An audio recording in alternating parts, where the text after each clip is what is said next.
Dr. Sanduk Ruit, born on September 4, 1954, is a world-renowned ophthalmologist and eye surgeon from Nepal.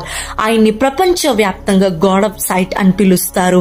ఈయన Africa, Asia ఖండాలలో దాదాపుగా 1,80,000 మందికి vision ని restore చేయగలిగాడు using small incision cataract surgery technique. ఈయన executive director of the Tilganga institute of ophthalmology.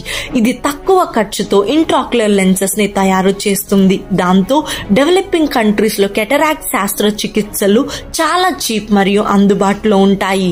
శాంతి మరియు అంతర్జాతీయ అవగాహన కోసం ఆయనకు రామన్ మగ్సాసే అవార్డు లభించింది. ఇది ఏషియన్ నోబెల్ ప్రైజ్ గా పిలువబడుతుంది. ఈ అవార్డు ఆయన నేపాల్ మరియు ఇతర పేద దేశాలలో కెటరాక్ట్ సర్జరీ సురక్షితమైన, ప్రభావవంతమైన మరియు ఆర్థిక పరంగా అందుబాటులో ఉన్న విధానాలతో అభివృద్ధి చేసినందుకు ఇచ్చారు. Helping millions of blind people see again. అదే విధంగా he also received Bahrain's prestigious ISA award along with $1 million for developing the most affordable and sustainable methods to cure cataract blindness across the developing world. మీకు గనక ఈ video నచ్చినట్లయితే like, share, subscribe చేయటం మర్చిపోకండి. See you in next video. Until then, take care. Bye bye.